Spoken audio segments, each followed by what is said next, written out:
Bonjour à tous. On est une petite douzaine dans la tour Forbis-Mazars à La Défense et vous êtes 17 à distance, d'après ce que Sylvie vient de nous dire. On est ravis de vous retrouver pour ce deuxième GT politique biodiversité dans les entreprises, donc du C3D et de Auré. On va se présenter, on va rappeler un petit peu la genèse de ce GT. Et on va vous proposer aujourd'hui une introduction assez rapide et ensuite surtout un zoom sur la COP 16. Bonjour.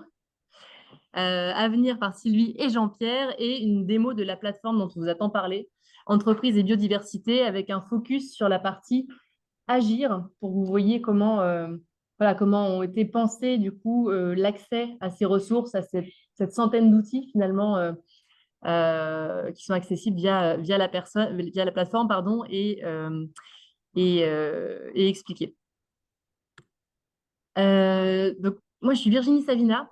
Je m'occupe de la RSE pour Forbis-Mazars, donc là où nous sommes aujourd'hui.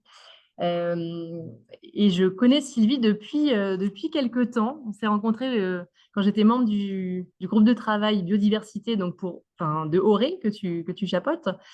Dans le cadre de mes fonctions précédentes au sein du groupe Bouygues, où j'étais en charge justement de l'animation du sujet de la biodiversité dans les différents métiers du groupe. Donc, j'étais à la holding du groupe Bouygues sur ces sujets-là. Voilà, et ce n'était pas un sujet que j'avais envie de lâcher parce qu'on parle beaucoup du climat. C'est un sujet qui me tient à cœur et je suis convaincue qu'il ne faut pas le laisser de côté. On parle de 9 limites planétaires. Il y a un spectre focalisé sur le climat dans toutes les réunions, dans toutes les conférences. Et moi, je suis pour qu'on parle plus de la biodiversité, donc qu'on soit dans une entreprise de conseil comme ce que je fais aujourd'hui. Alors, je ne suis pas consultante, je ne suis pas auditrice. Je suis vraiment là pour monter le pôle RSE, fonction support interne. Et le sujet de la biodiversité, c'est aussi un sujet sur lequel j'ai envie de sensibiliser, tout comme j'avais pu le faire au sein du groupe Bouygues. Sylvie, Jean-Pierre, est-ce que vous souhaitez vous représenter? Oui, on y va. Ouais. Allez, j'y vais. Jean-Pierre Aujean, donc, représente du C3D, du Collège du directeur du développement durable dans ce groupe de travail, et co-animateur avec Virginie, avec Sylvie, avec Landry. On va être un peu nombreux dans l'équipe d'animation. Bon, je connais Sylvie depuis un petit moment aussi. Voilà, un peu moins longtemps. Dans le civil de Ficheville, où il y a la direction du développement durable, qui m'occupe un peu entre autres de biodiversité, CSR voilà, bref. Et que dire d'autre? Ah bah tiens, si petit page publicitaire, Veolia vient de sortir aujourd'hui son rapport biodiversité pour la COP. Voilà, j'aurais le plaisir de vous l'envoyer. Vous comptez bien pour la biodiversité aussi, parce que la biodiversité, c'est bien pour vous, c'est important. Voilà. Et rien plus. Très bonne nouvelle, on a hâte de voir ça. Sylvie? Oui, d'abord un petit message technique. Jean-Pierre, il faudrait que tu te rapproches d'un micro parce que le son se balade trop dans la salle et on vous entend pas bien. On a très bien entendu Virginie, mais Jean-Pierre, c'était très lointain, très haché. Nous sommes ravis de vous retrouver, que nos deux réseaux aient réuni leurs forces respectives et leurs adhérents respectifs. Certains sont communs, comme Veolia et Mazars, communs chez Auré et là j'ai un retour, un écho, non? Et au C3D. Donc je suis Sylvie Gillet. Je suis directrice du développement de l'association Auré, réseau multi-acteurs, c'est-à-dire entreprises de toute taille, de tout secteur, collectivités, fédérations scientifiques, ONG. Et je coordonne les sujets biodiversité et économie. Et j'en ai fait ma spécialité depuis une quinzaine d'années. Et vraiment, les choses évoluent à très grands pas. Et on est ravis de faire ce groupe ensemble parce que ça nous permet d'avoir plus de points de vue. Parce que la position de Virginie, celle de Jean-Pierre, celle de Nawal et la mienne viennent diffracter tout le paysage, biodiversité, économie. Ce groupe, c'est le vôtre, donc n'hésitez pas à faire vos suggestions, à orienter nos débats. On veut vraiment que ce groupe permette d'accélérer et de vous donner de meilleurs outils et une plus grande capacité à intégrer la biodiversité dans toutes ses composantes et dans toutes les dépendances que l'économie a vis-à-vis du vivant. Voilà, je laisse la parole à Nawal et ensuite on va pouvoir recommencer par l'introduction de Virginie. On te remercie Virginie de nous accueillir chez Mazars. Mazars, Forvis Mazars, et j'espère que j'aurai bientôt l'occasion de découvrir les locaux. Nawal, tu veux dire deux mots? Plus de voix, mais je vais quand même pouvoir me présenter rapidement. Donc, Nawal Benelabib, je suis chargée de mission biodiversité et économie chez Auré. Et donc, je travaille avec Sylvie depuis maintenant 1 an et demi. Et ensemble, on a pu lancer la nouvelle plateforme entreprise et biodiversité il y a 2 semaines. Je ne sais pas si vous étiez là, mais c'était très, très intéressant avec Sylvie Lemay, l'ambassadrice à l'environnement, mais on pourra vous en parler un peu plus tard. Voilà. On va beaucoup en parler d'ailleurs. On va beaucoup en parler. C'est l'objet de la réunion. Je pense Bonjour et bienvenue. On a dû faire le tour d'écran. Virginie, à toi de jouer. Oui. Merci à tous d'être prêtés à l'exercice. On a je trouve une belle diversité en termes de secteurs d'activité représentés.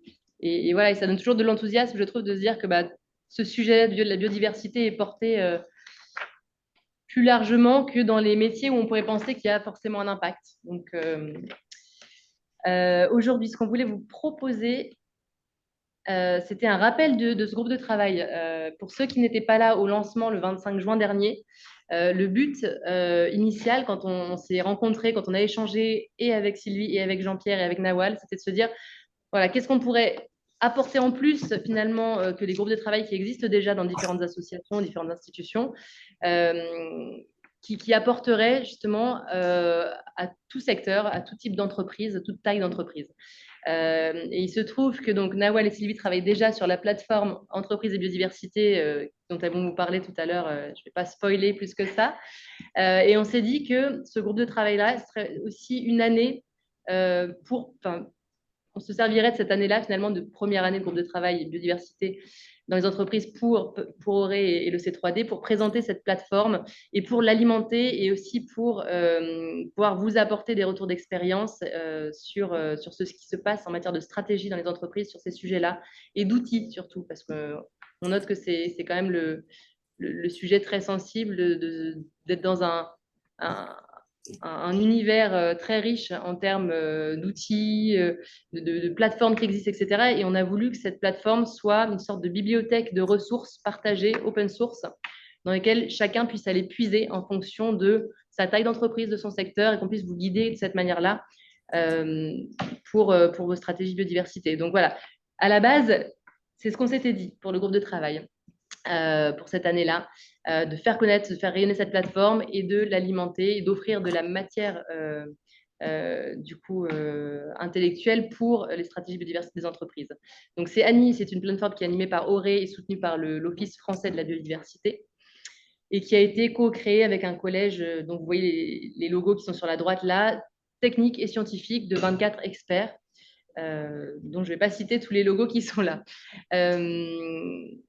Voilà, pour ce qui est de la logistique, en termes de fréquence, on est parti sur un GT tous les trimestres, ponctué de ce qu'on a appelé des deep dives entre les groupes de travail, c'est-à-dire des petites sessions à distance, pour le coup, focalisées sur un sujet en particulier, comme ce qu'on a fait fin août sur la TNFD, comme ce qu'on fera demain sur le SRSE 4 ou d'autres. Et puis, n'hésitez pas à être force de proposition. S'il y a des sujets sur lesquels vous voulez qu'on crante ou qu'on aille creuser un peu, on peut tout à fait s'emparer d'un sujet sur lequel vous avez besoin de travailler, vous, et alimenter justement un de ces deep dives qui se fait donc en format distanciel, contrairement aux GT qui sont en hybride.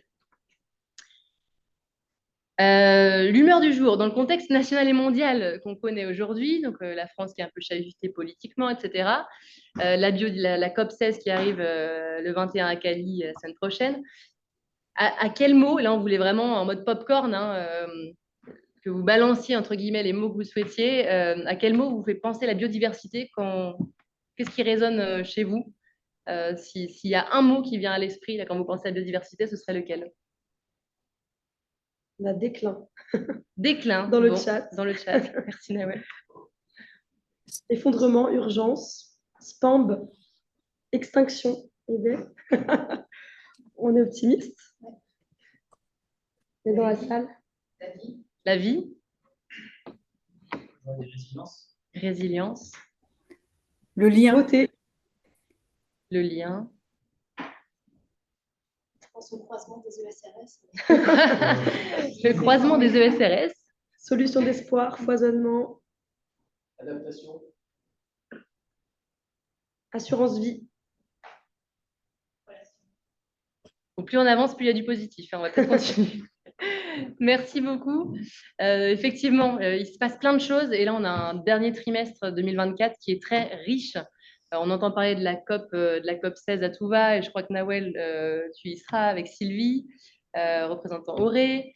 Jean-Pierre, tu vas y passer aussi, il me semble. Voilà, tu vas nous en parler un petit peu après. Je ne sais pas si autour de la table, il y a des personnes qui seront présentes à Cali, en Colombie, pour la COP 16. Non? Voilà, mais il se passe aussi plein d'autres choses. Donc là, on vous a simplement remis un calendrier sur les 3 prochains mois de ce qui se passe, mais pas que, voilà, pas que en France, mais aussi dans le monde, avec le premier Global Summit Positive, Nature Positive, pardon, en Australie, qui a eu lieu, là, qui vient de se terminer, avec aussi la COP 29 sur le climat en Azerbaïdjan, etc. Donc, on vous a juste mis cette slide-là en guise de référence pour voilà, pour aussi donner de l'espoir et se dire qu'il se passe des choses sur la biodiversité. Le sujet n'est pas du tout à la traîne. Ça avance certainement pas à la vitesse à laquelle on souhaiterait que ça avance. Mais voilà, je pense que plus on va en parler et plus ça pourra faire cet effet boule de neige aussi en se raccrochant au monospectre climat dont toutes les entreprises s'emparent aujourd'hui. Mais voilà, je trouve que de voir ce panorama-là et ces initiatives, c'est à un niveau national et international, donne de l'espoir. Et donc, pour faire un focus sur la COP 16, Sylvie et Nawal voulaient nous parler justement de ce qui allait s'y passer prochainement. Oui, donc cette première slide, c'est pour vous rappeler qu'il s'est passé quelque chose lors de la précédente COP il y a 2 ans. Les COP biodiversité, donc qui sont organisées par l'organe des Nations Unies qui s'appelle la Convention sur la diversité biologique. Elles ont lieu tous les 2 ans. La précédente a mis 4 ans à se réunir pour cause de Covid. La Convention sur la diversité biologique a été ratifiée par 196 parties, 195 pays et l'Union européenne. Et donc en décembre 2022, plus exactement le 19 décembre 2022, a été scellé à Montréal ce que l'on appelle le cadre mondial pour la biodiversité de Kunming-Montréal. Souvent, vous verrez le CMB ou le GBF pour le Global Biodiversity Framework. Je vous encourage vraiment à lire cet accord qui est très bien fait, très bien pensé, où les négociateurs ont tenté de tirer les enseignements des précédents objectifs d'Aichi qui n'avaient pas du tout été atteints, qui couvraient la période 2010-2020. Il y a des cibles chiffrées, des cibles en tous les cas ambitieuse, même s'il s'agit d'un accord obtenu consensuellement avec certains pays qui sont opposés à se fixer des contraintes en matière de biodiversité. Je réattire votre attention sur la cible qui concerne particulièrement les acteurs économiques, la cible 15.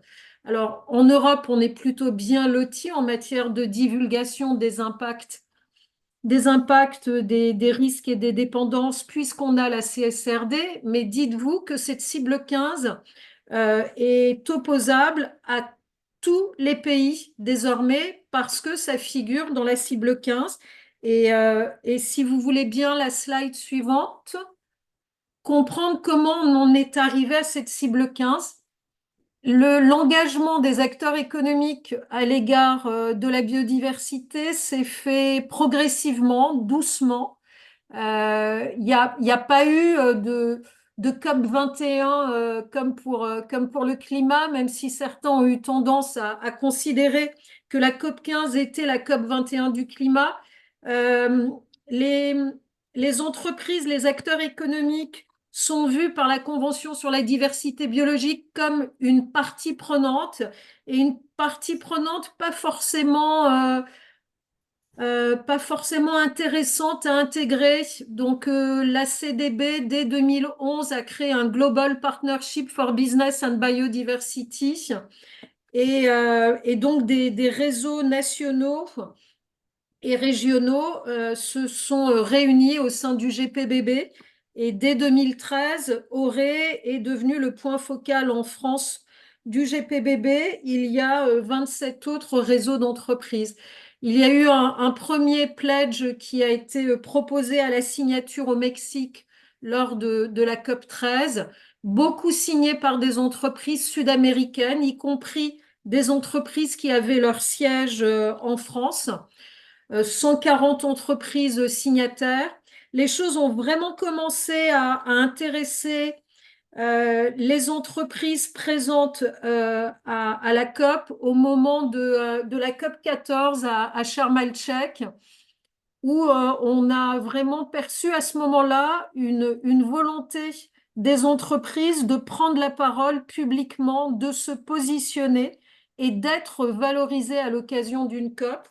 Il y a toujours eu des entreprises qui participaient au COP biodiversité, mais c'était plutôt pour s'assurer que que les accords n'allaient pas venir mettre trop de contraintes, trop de régulations pour celles qui vivaient de la biodiversité. Et, euh, et ce qui est intéressant, c'est que en 2019, l'agenda de l'action a commencé à recenser des engagements volontaires. C'est à ce moment-là où la stratégie nationale biodiversité en France avait suscité une initiative d'engagement qui s'était essoufflée, qui avait été relayée par Act for Nature international. Et ensuite, on a vu germer un peu partout dans le monde des pledges, des déclarations, une volonté qu'avaient les entreprises de dire pourquoi la biodiversité leur importait. Mais tout ça était très peu orchestré, était très peu coordonné. Et ce qui vraiment a fait la différence, c'est ce temps qui a séparé la COP 14 de la COP 15, où en fait les acteurs économiques ont vraiment eu le temps de préparer leur mobilisation. Et un réseau qui s'appelle Business for Nature et qui réunit plus de 80 ou 90 organisations partenaires qui sont toutes des organisations qui recouvrent des partenariats avec les entreprises.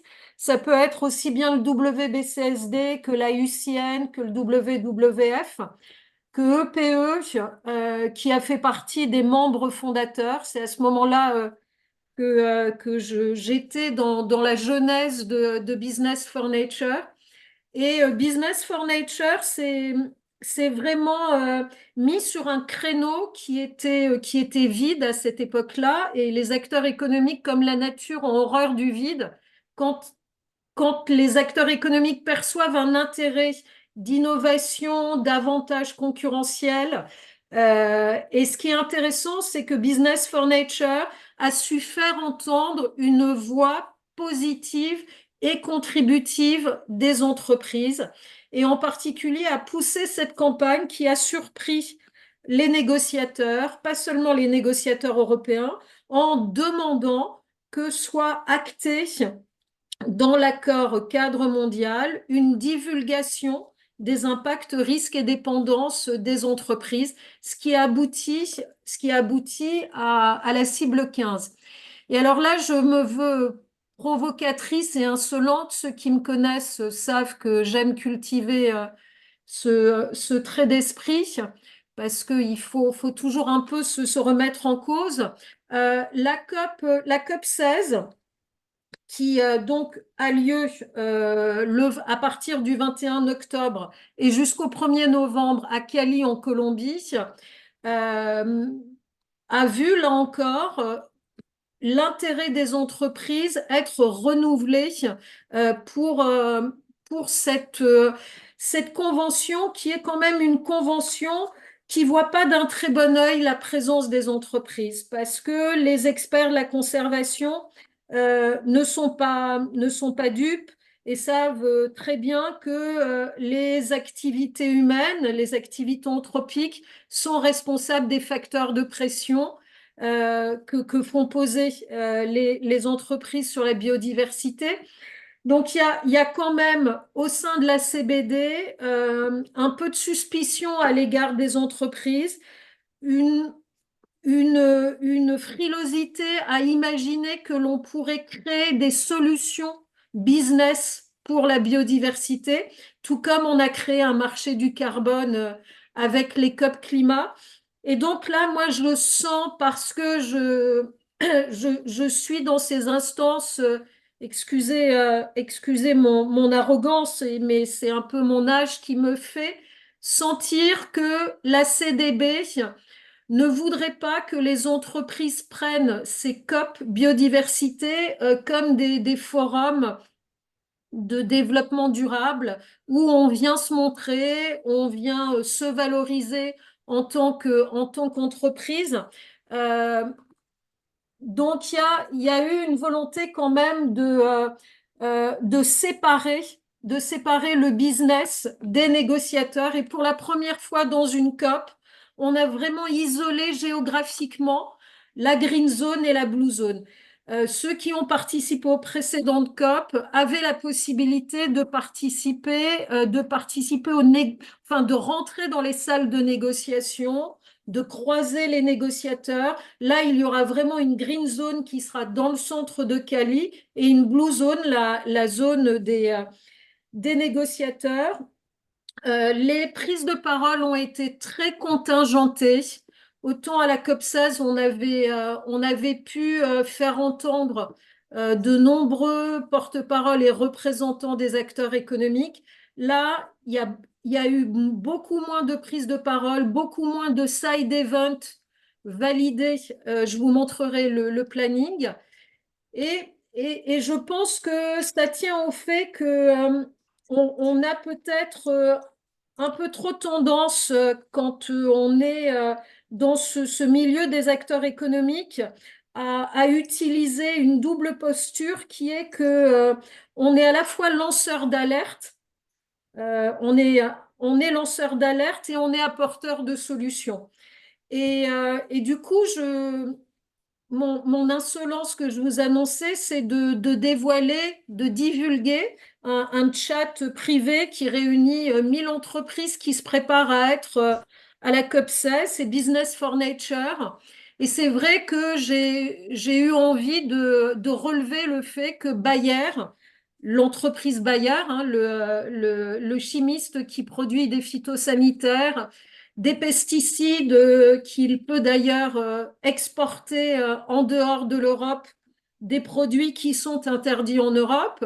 J'ai été surprise de constater que des entreprises comme Bayer continuent à vouloir être présentes dans une COP biodiversité et surtout à afficher qu'elles sont présentes et qu'elles sont là pour y faire quelque chose. Et moi, je me rappelle d'avoir vu des pétroliers particulièrement controversés dans des COP biodiversité, mais ces personnes avaient l'habitude de retourner leur badge pour pas qu'on voit quelle était la compagnie pétrolière. Là, ce que je vois, c'est que aujourd'hui, les entreprises, quel que soit leur secteur, y compris si leur secteur nuit à la biodiversité et prospère sur la destruction de la biodiversité, c'est mon point de vue, ces entreprises disent qu'elles veulent en être parce qu'elles veulent se transformer. Et là, ce petit chat que vous voyez, C'est très mal hein, ce que je fais. Je vous dévoile une conversation quasi privée. Enfin, il y a 1200 personnes. Vous voyez qu'il y a un monsieur qui me répond tout de suite. Voilà, je poste à 13h11, à 13h19. Ce monsieur me dit, bah oui, bien sûr, il faut qu'il y ait Bayer à la COP 16 parce que Bayer, comme tout le secteur de la chimie a tout à fait un rôle à jouer en matière d'agriculture régénératrice.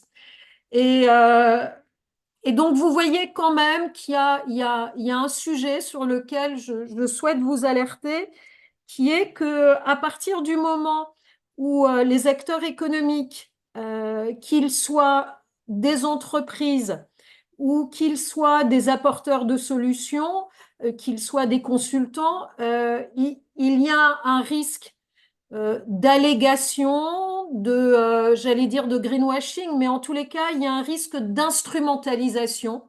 Et ça, il faut qu'on fasse très attention parce qu'on risque de susciter un retour de bâton et surtout un affadissement des ambitions ou en tous les cas une utilisation des objectifs biodiversité au profit d'entreprises qui ont intérêt à ralentir les ambitions que se sont fixées les négociateurs, à savoir que en 2030, on a atteint des objectifs qui permettent non seulement l'arrêt de l'érosion de la biodiversité, mais aussi une restauration.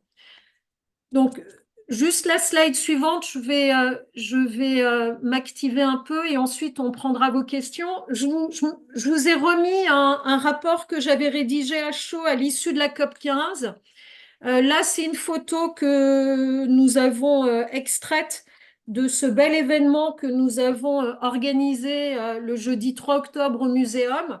Et c'était un événement pré-COP 16 où on a demandé aux négociateurs de nous dire où ils en sont des négociations parce que il ne faut pas croire qu'entre deux COP, même si c'est tous les 2 ans, il n'y a pas d'étape intermédiaire. Il y a en particulier 2 instances techniques qui permettent de tester des options. Là, ce qu'il faut que vous sachiez, c'est que l'accord qui va être négocié à Cali, tout est entre crochets.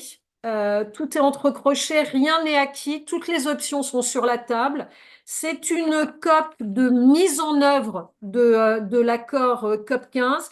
C'est une COP qui va permettre d'articuler des sujets absolument phares pour justement permettre d'atteindre les objectifs à 2030. Et on va, pendant cette COP, s'intéresser à 3 sujets. D'abord, quels sont les indicateurs de mise en œuvre pour les 23 cibles?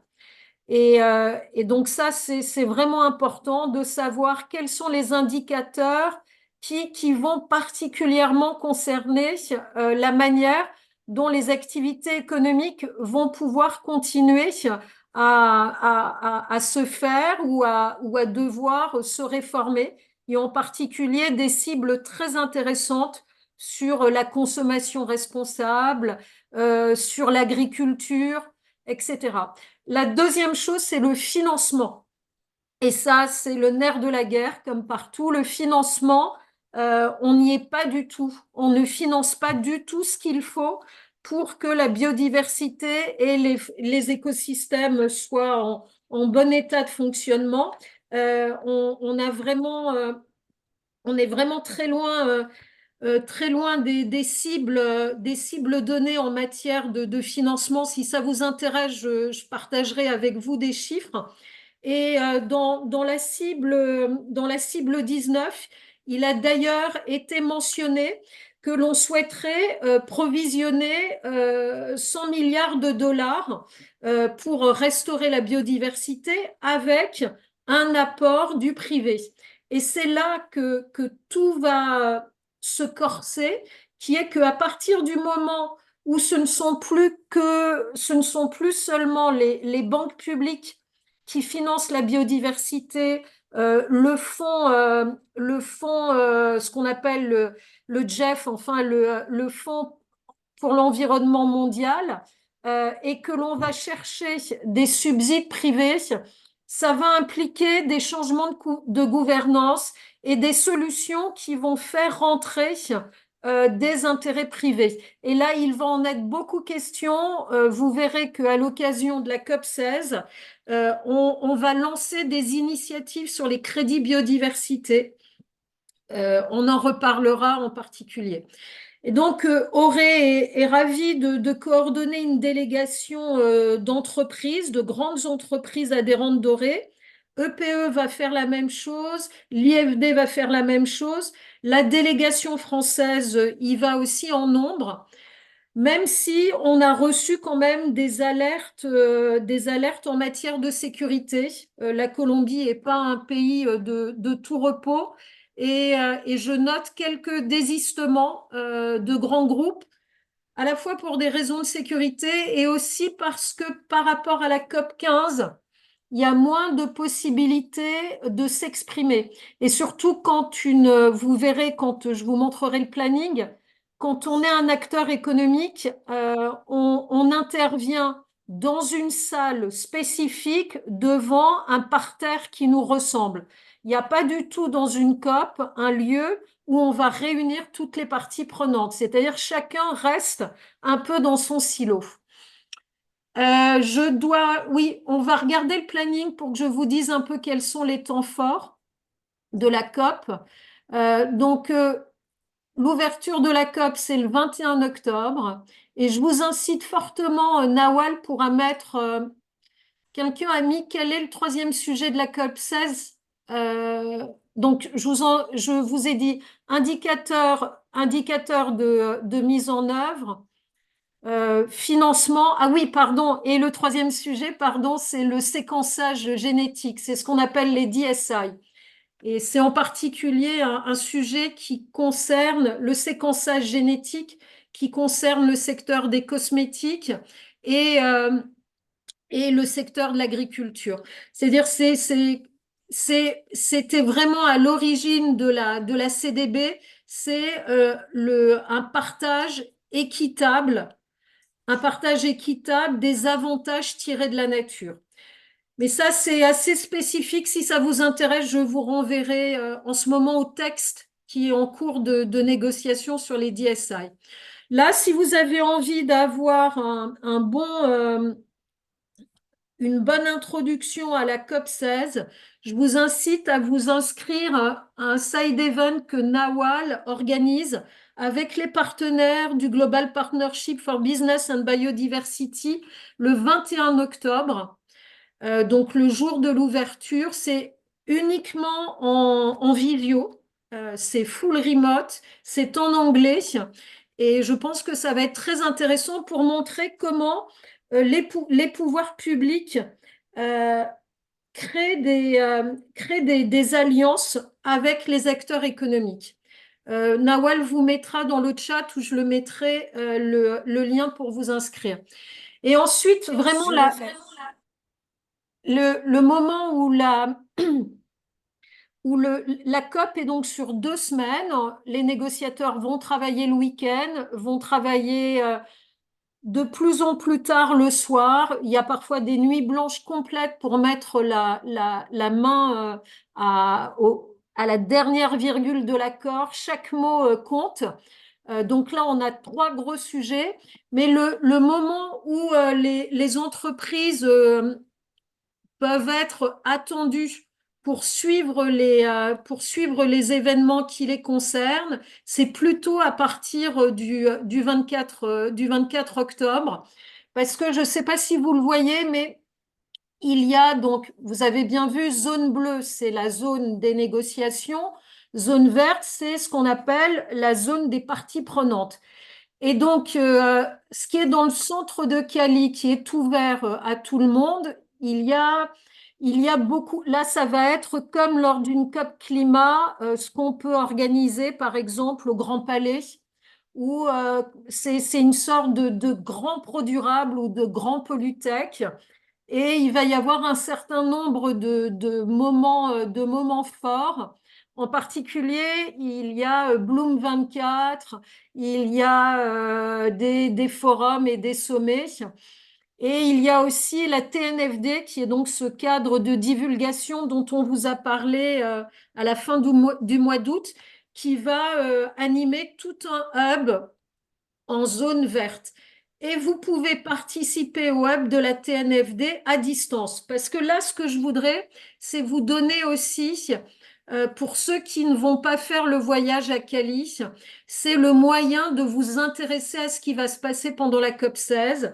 Et en particulier, je vais vous partager la chaîne YouTube de la CBD, où vous pourrez revoir la manière dont se passe une négociation sur un accord cadre mondial. Donc ça, vous pourrez suivre à la fois les plénières des négociations, pas les bilatérales, mais les plénières. Et ce qui est intéressant, c'est que vous allez aussi pouvoir suivre les forums. Et il y a au moins 2 forums qui devraient vous intéresser. C'est le forum du 27 octobre, qui est le Business and Biodiversity Forum.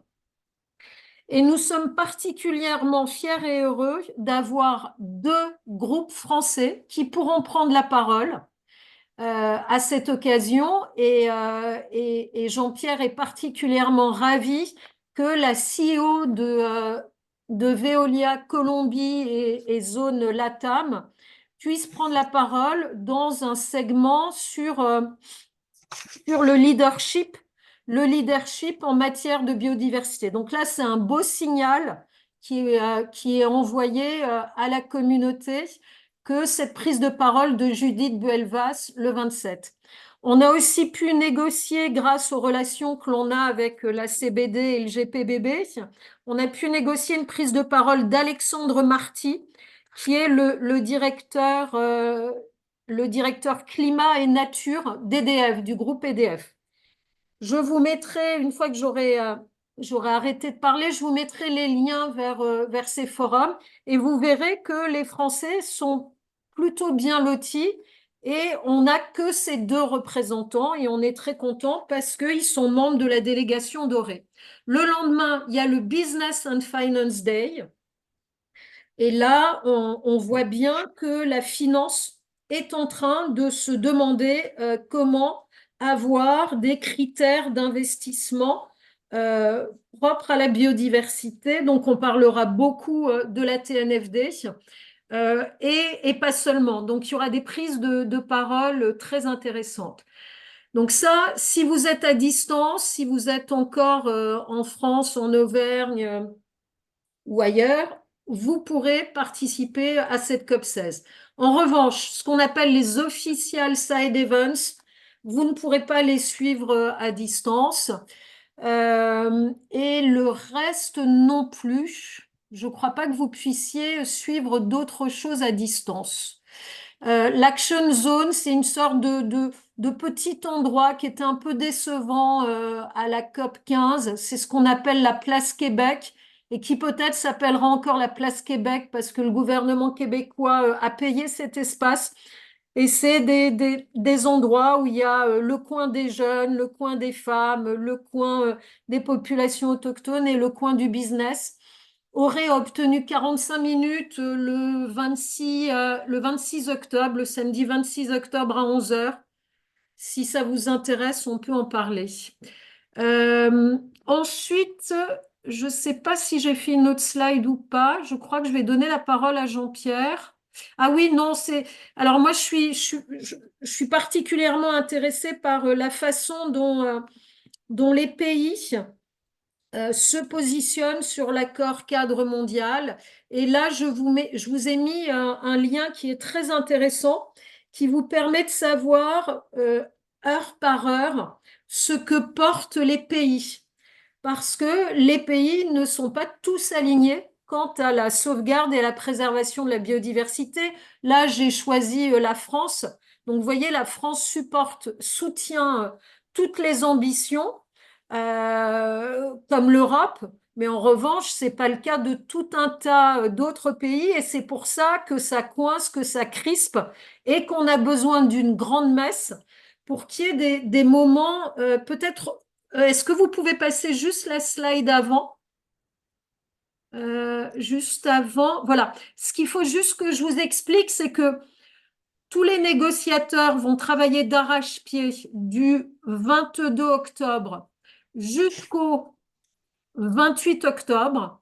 Et le High Level Segment, c'est le 29 et 30 octobre. Et là, c'est les ministres de l'Environnement des 196 partis qui vont prendre le relais et qui vont essayer à un niveau ministériel d'aplanir les difficultés, d'aplanir les obstacles pour aller vers un accord. Et vous savez très bien qu'il y a des COP où les parties tombent d'accord et il y a des COP où ça ne marche pas, où on a un échec.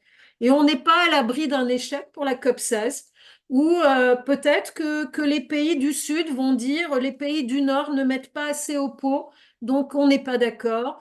Ou alors des pays qui vont considérer que les indicateurs de mise en œuvre sont trop contraignants pour leurs activités. Et le dernier jour, il va y avoir normalement un segment supérieur après le high level segment. On attend la présence de quelques chefs d'État. Il y aura Lula qui sera là, le président brésilien. Il y aura aussi le président colombien. On parlait de quelques autres, de 5, 6 autres chefs d'État, mais je vais pas plus m'aventurer. Et je crois que je vais donner la parole à mon complice de COP, à savoir Jean-Pierre Maugendre.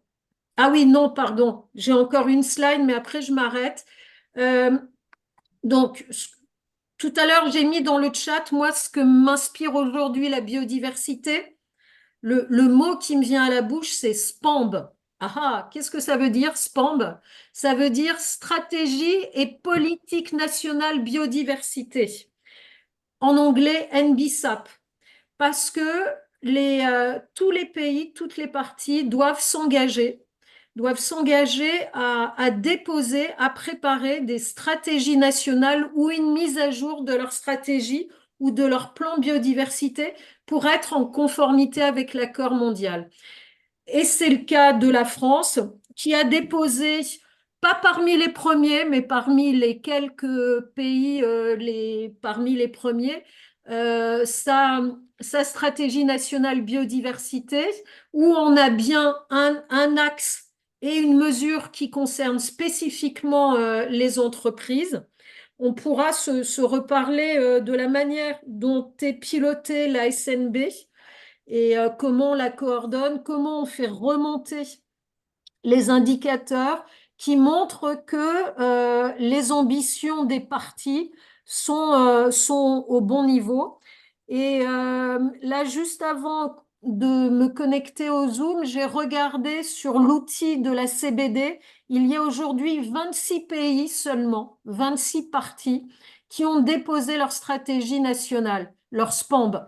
26 pays sur 196. Donc, vous voyez qu'on n'y est pas. Alors que on arrive la semaine prochaine pour négocier les indicateurs de mise en œuvre, pour négocier l'implémentation, le déploiement. Or, on voit que toutes les parties ne sont pas encore disposées à déployer cet accord mondial. On s'en étonne pas trop. Le dernier pays là, qui vient de déposer son SPAM, c'est l'Arabie saoudite. Vraiment, je ne sais pas si je suis la seule à m'intéresser à ça, mais moi j'aime faire du tourisme parmi les SPAMB parce que ça dit beaucoup de choses de ce que sont les pays, leur rapport au vivant. Voilà, et je crois que c'est tout ce que je voulais vous dire. Mais en tous les cas, je suis prête à répondre à vos questions une fois que Jean-Pierre aura parlé. Merci. Merci beaucoup, Sylvie. Je serai peut-être tout dit, donc je serai hyper bref. Simplement pour dire, nous, en tant qu'entreprise, il y a une COP biodiversité tous les 2 ans. C'est franchement un bon moyen pour passer des messages sur la biodiversité à vos directions générales, très sincèrement. Je ne sais pas si vous l'avez fait il y a 2 ans. Il ne faut pas rater le coche. C'est une bonne fenêtre de tir, si vous voulez. Le climat, Dieu merci, c'est quelque chose qui occupe tout le monde. La biodiversité n'est pas encore complètement assise dans les politiques des entreprises. Vous avez une fenêtre de tir, donc profitez-en. Voilà. Très sincèrement, on est un certain nombre d'entreprises à l'avoir fait pour la COP 15, avec des messages assez simples d'ailleurs, consistant à dire la biodiversité et protéger la biodiversité, c'est une attente aussi forte maintenant de la communauté internationale pour que protéger le climat. Deuxièmement, les entreprises, alors Sylvie vient de lancer un peu, on pourrait y revenir, mais ce n'était pas le cas à la COP 15. Les entreprises, elles ne sont pas restées 10 ans sur un strapontin comme c'était le cas pour le climat. On considère que c'est des acteurs à part entière et qu'elles ont des solutions et que ce n'est pas vilain, pas forcément des grands vilains qui polluent, mais c'est des entreprises qui ont des solutions, en tout cas qui ont les solutions qui permettront d'eux. C'est quelque chose d'important. Troisièmement, ils sont absolument essentiels, soit pour financer, soit pour catalyser les financements. C'était des messages très très simples. Et je crois que, Sylvie, tu as un peu raison, peut-être que le curseur avait été poussé un tout petit peu trop vers le monde de l'entreprise dans la COP 15. Il y a un retour de balancier, mais c'est quand même des messages si on ne les entend pas, qu'il faudra continuer à porter. De la même manière également, c'est un moyen pour dire franchement aux directions générales, tout le monde est aligné, mais tous les acteurs économiques aussi. Vos investisseurs attendent que vous disposiez de biodiversité, et pas seulement dans la CSRD et SRS 4, que vous ayez une equity story autour de la biodiversité. Vos clients attendent également que vous fassiez quelque chose, parce que vous faites partie de la chaîne de valeur, et on vous demandera tôt ou tard, de la même manière qu'on vous demande actuellement dans le cadre de SBTI, ce que vous faites pour le climat, ce que vous vous engagez, on vous le demandera la même chose sur la biodiversité. Donc, commencez à le faire. Et là, il y a un exercice très, très simple que je vous propose.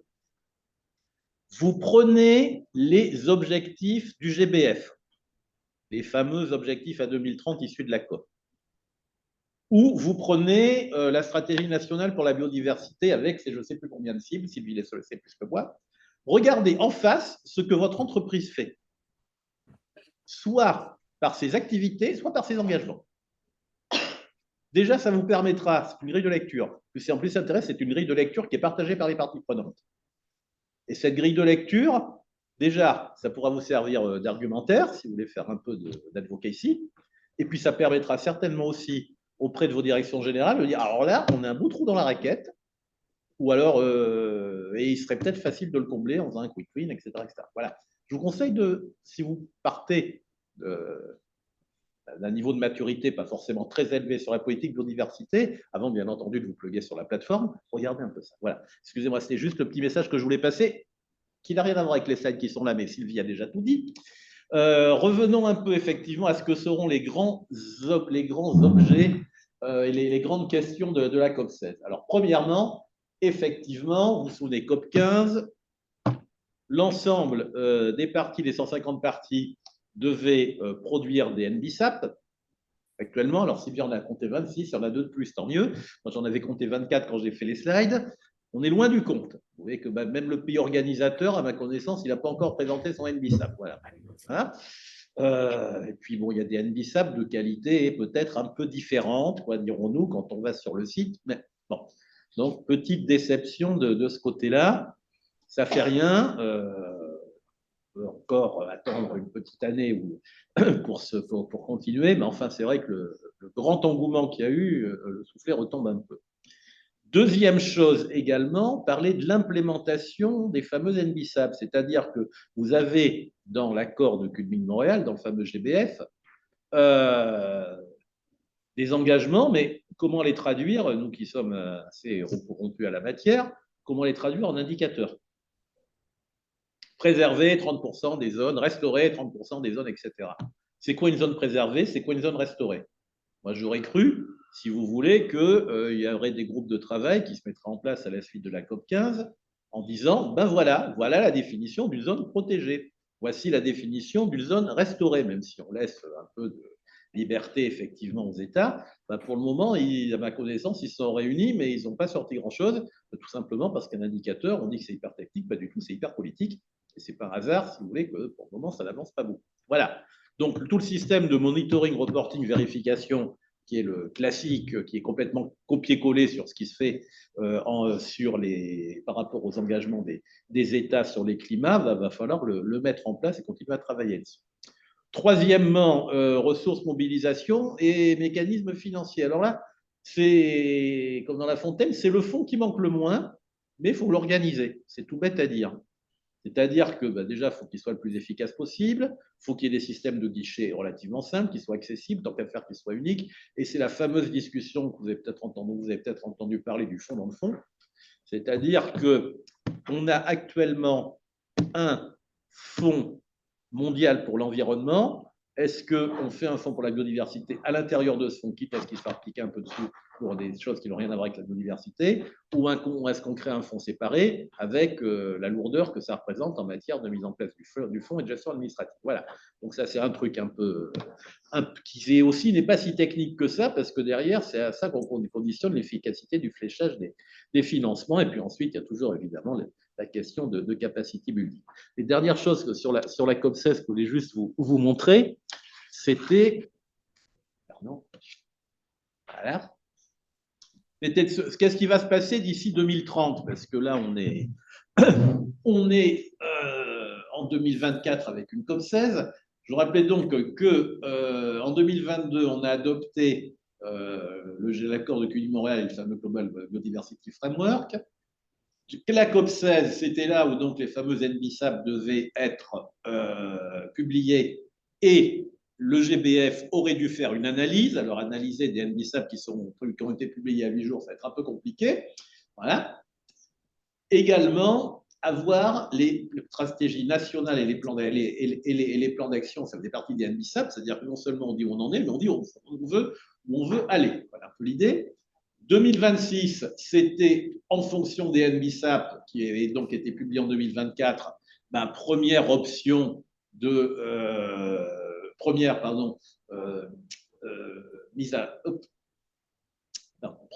première publication de l'avancement des politiques des États par rapport à ces NBSAP 2 ans après, et première revue de la part de la GBF, et ainsi de suite, jusqu'en 2029, jusqu'à la COP30, où on devrait savoir aussi les objectifs de l'accord de Kunming-Montréal ont bien été atteints. C'était à peu près le même calendrier que les fameux objectifs d'Aichi avant cela. Voilà, donc c'est la manière qui a été lancée. Le framework en 2022, les NBSAP en 2024, premier rapport en 2026-2027, évalué, deuxième rapport en 2029, évalué pour 2030. Voilà, donc tout ça pour dire que rien n'est perdu, même si ça a démarré moins vite qu'on ne le pensait. On est toujours dans cette dynamique-là, et surtout, ne passez pas, entre guillemets, de messages négatifs sur la COP pendant cette période, en particulier en interne et auprès de vos directions. Si j'ai un message à passer, une fois de plus, vous avez une fenêtre tous les 2 ans, profitez. Merci. Merci Jean-Pierre. Juste, on en a fini pour la partie. Oui. Juste peut-être dire que la Colombie accueille donc cette COP16 et le thème donné par le gouvernement colombien, c'est faire la paix avec la nature. Hacer la paz con la naturaleza. Et c'est aussi pour le gouvernement colombien faire la paix sur son propre territoire et essayer de retrouver une harmonie perdue. Donc c'est intéressant de voir, tout comme Jean-Pierre dit, on peut utiliser ces COP biodiversité pour instrumentaliser, pour pousser, je ne sais pas ce terme pour construire des feuilles de route biodiversité en interne. Vous voyez aussi que les pays utilisent ces séquences pour faire passer des messages à l'égard de leur population, à l'égard de leurs parties prenantes, à l'égard des marchés, des financiers. Voilà. Pour la COP15, il y a eu une volonté vraiment manifeste du ministre de l'Environnement et de ses secrétaires d'État de créer une équipe de France de la biodiversité. Là, la nouvelle ministre va se rendre à Cali, je pense, j'espère.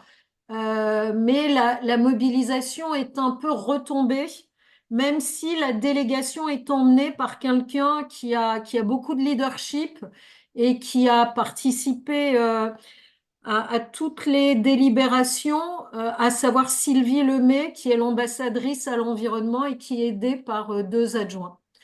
Voilà. Est-ce que vous avez des questions sur ce qu'on vous a expliqué, Jean-Pierre et moi, sur cette COP 16? Un tout petit dernier point aussi sur le calendrier que j'évoquais. En 2025, il ne passera par rien. Et on pense qu'il y aura un coup d'accélérateur. En 2025, c'est la COP 30 climat au Brésil.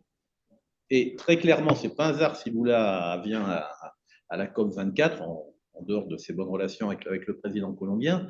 C'est peu très clairement, il veut que la COP 30, ça soit la COP du climat et de la biodiversité, du nexus qui est entre les deux. Symboliquement, ça se passe à Belém, donc ville d'Amazonie, au nord du Brésil, pas loin de l'espace de l'Amazone. Et il y aura cette volonté véritablement, dans un pays qui est le pays de la biodiversité par essence peut-être, avec en plus, et qui sera en plus, qu'il y aura une présidence mondiale sur l'action climatique, il y aura la liaison entre les deux. Et je pense quelque part que le climat il va booster la biodiversité. Donc, ayant en ligne de fond la COP 25, à mon avis, la COP 25, ça sera une COP 16 bis. La COP 30, pardon, ça sera une COP 16 bis pour la biodiversité. Il n'y a pas de riche. questions? Il Est-ce n'y a qu'il y pas a des questions dans la salle ou à distance, peut-être Oui, Stéphanie? J'avais peut-être une question sur les enjeux. On est passé rapidement sur le deuxième gros sujet, sur le financement, de bien comprendre les sous-jacents de l'explication jusqu'à présent. Merci Stéphanie. Je répète pour ceux qui sont à distance, c'est vu qu'on a un souci de micro ici. Voilà, on est passé un peu vite sur la partie financement et du coup, la question portait sur les sous-jacents des financements pour les sujets de biodiversité. On pourrait en faire une séance complète. D'ailleurs, c'est ce qu'on a fait il y a quelque temps avec des spécialistes des financements, comme Virginie Dumoulin, qui a écrit pour l'IGEDD un rapport sur le financement de la biodiversité en France et qui a bien montré qu'il y a des subventions néfastes pour la biodiversité. On a beaucoup de mal à quantifier et heureusement, j'allais dire, parce que la nature ne se financiarise pas, mais on a beaucoup de mal à quantifier ce que rendent les services écosystémiques. Le WEF, le Forum économique de Davos, a quantifié que plus de la moitié du PIB mondial dépend de services écosystémiques en bonne santé. Il y a des rapports réguliers. Le dernier rapport, c'est celui de l'OCDE qui montre que on doit à la COP 16 adopter une nouvelle stratégie de mobilisation des ressources et des décisions sur la question du canal et des fonds, et que on devrait pouvoir mobiliser 15,4 milliards pour les pays en développement. Mais il y a beaucoup de tensions budgétaires nationales et internationales. Il y a des discussions sur les instruments et les mécanismes comme les crédits biodiversité. Et, euh, et en fait, il faut faire très attention parce qu'on sait que le marché du carbone a créé vraiment j'allais dire un Far West, ou en tous les cas a créé des très mauvaises solutions. Il y a vraiment une volonté de prendre du temps pour trouver des solutions systémiques. Et je pourrais vous mettre un rapport financier qui a été fait un rapport sur le paysage financier de la biodiversité. Mais je ne sais pas quel était exactement le sens de la question. En tous les cas, les financements, c'est savoir qu'on n'est pas du tout au niveau des financements attendus pour stopper l'érosion de la biodiversité et pour la restaurer. Et qu'il y a une attente de la participation des acteurs privés. Mais les acteurs privés ne participeront que s'ils ont une possibilité de se retrouver dans la gouvernance. Voilà, donc on pourra en parler. Merci Sylvie. Virginie, j'ai une toute petite question. Oui. Jean-Pierre évoque souvent le fait que les COP biodives s'inspirent beaucoup de ce qu'a fait ou ce qu'ont fait les COP climat. Qu'est-ce qu'on peut attendre, Jean-Pierre, qu'est-ce qu'on a appris des précédentes COP climat pour faire en sorte que cette COP soit un succès? Je vais juste répéter la question. Qu'est-ce qu'on a appris des précédentes COP climat pour faire en sorte que cette COP biodiversité soit un succès? Alors, première chose, je pense que pour qu'une COP soit réussie, il faut déjà qu'il y ait un alignement des planètes avec un peu le narratif suivant. Première chose, le rapport interne de scientifique qui dit qu'on est au bord de la cata. Ça, c'était le rapport du GIEC. Maintenant, c'est le rapport de l'IPBES. On l'a.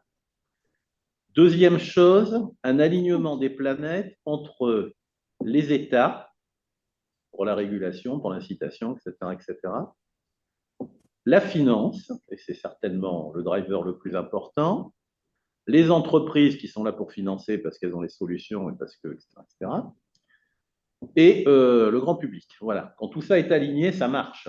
Et quand je dis le grand public, on va voir les ONG, etc. Je rajouterai peut-être aussi les collectivités locales qui sont parfois celles, malheureusement, qui ne sont pas forcément les plus actives sur le sujet. Voilà. Enfin, cet alignement de tous les acteurs, que ça soit de tous les acteurs économiques, quoi, finalement. C'est ça le secret pour que ça marche. Et il faut aussi des politiques cohérentes dans tous les secteurs. En plus, effectivement, que... Entre l'agriculture, l'économie, le commerce. D'où l'intérêt des États, si tu veux, puisque les États doivent effectivement avoir des politiques, comme tu le dis, cohérentes et complètement alignées. Voilà, c'est quand on a cet ingrédient-là qui marche. Alors, à la réflexion, la finance, c'est quand même vachement important. C'est une évidence, mais chez Mazar, merci, bonjour. Voilà, c'est certainement là qu'est la clé. Véritablement, chez les entreprises, c'est quand même souvent l'équité historique qui est le driver principal quand on a une entreprise cotée, et aussi les attentes du client, bien évidemment, mais les attentes du client peuvent venir aussi de leurs propres besoins en matière d'équité historique.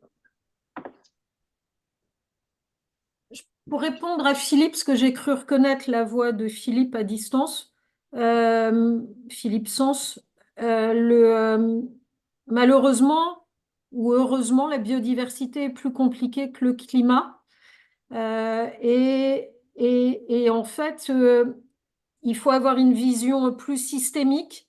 Il ne faut pas seulement créer un marché. Et surtout, là, on voit bien que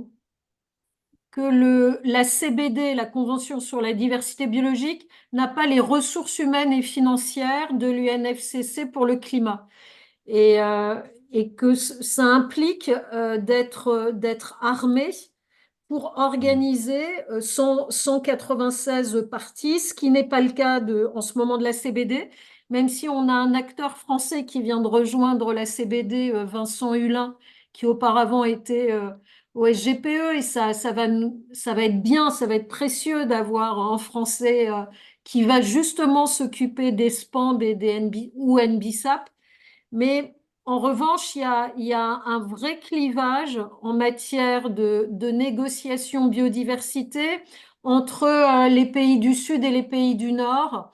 Et il y a vraiment une volonté et une demande de trouver des voies de développement favorables à la nature.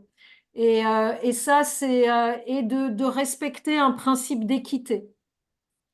Et je ne veux pas faire Madame Irma, mais moi, je ne suis pas persuadée que cette COP16 va bien se passer en matière justement de ces négociations financières parce que, en fait, on a laissé à la COP16 le soin de régler ce qu'on n'était pas parvenu à régler lors de la COP15, à savoir les indicateurs de mise en œuvre, le financement, et la question du partage des avantages tirés de la nature.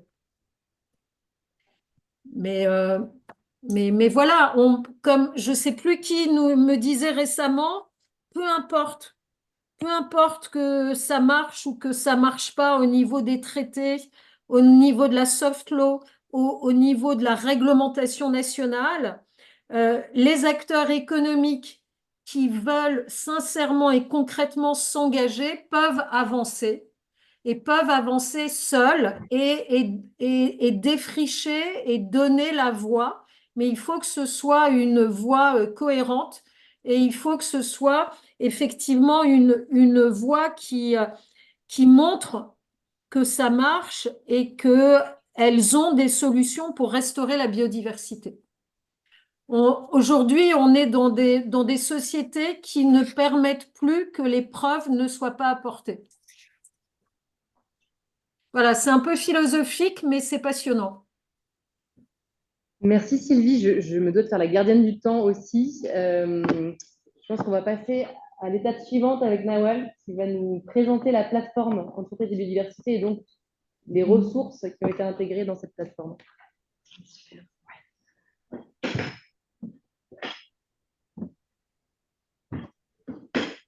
Merci beaucoup, Virginie. Je vais essayer de pouvoir m'exprimer, même avec la voix qui est en vacances encore. Sylvie, je te laisserai complémenter si jamais il y a des choses que tu as envie d'ajouter. Je vais vous parler d'un projet. Enfin, ce n'est plus un projet, c'est une plateforme en belle et due forme qui a été lancée il y a 2 semaines. Donc, la plateforme Entreprises et Biodiversité que, avec Sylvie, nous animons dans le pôle économie et biodiversité chez Auré et on le fait au titre du plan focal français depuis 2013 du Global Partnership for Business and Biodiversity que Sylvie a mentionné tout à l'heure. Donc, cette plateforme elle a plusieurs objectifs et dans un premier temps de sensibiliser et accompagner les entreprises. Et on a d'ailleurs mis au point une boîte à outils numérique qui, à notre sens, répond à des besoins qu'on nous a communiqués à plusieurs reprises et qu'on nous communique encore sur le foisonnement des outils. Je vous en parlerai un peu plus tard. Et donc, cette plateforme a l'objectif d'accompagner et de sensibiliser sans autant constituer un dispositif d'engagement. Donc, elle ne se supplémente pas à d'autres dispositifs d'engagement volontaire, mais bien une plateforme gratuite et libre d'accès qu'on a éco-conçue avec Muscade et Translucide. Donc, on a décidé d'y partager des ressources inspirantes, donc qu'elles soient techniques, scientifiques ou bien descriptives de démarches ou d'initiatives. Et avec tout ça, notre objectif était vraiment de s'adresser à toutes les entreprises, quel que soit leur secteur, leur maturité ou leur taille.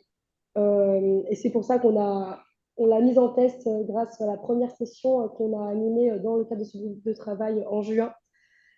Et à terme, pouvoir favoriser la mise en relation des entreprises avec différents acteurs, donc des acteurs différents d'eux-mêmes et pouvant les aider et les accompagner dans leur démarche. Et nous animons et mobilisons les entreprises via notamment ce groupe de travail. Alors, comme j'en avais parlé, et Sylvie en avait parlé aussi en début de séance, cette plateforme, on l'a lancée à l'occasion d'un événement qui a réuni plus de 160 personnes au Muséum d'Histoire naturelle. Et on a réussi à mobiliser pas mal de personnes sur cet événement. On a notamment eu la délégation qui se rendra à la COP16, la délégation française à l'événement, et pas mal de relais sur les réseaux sociaux.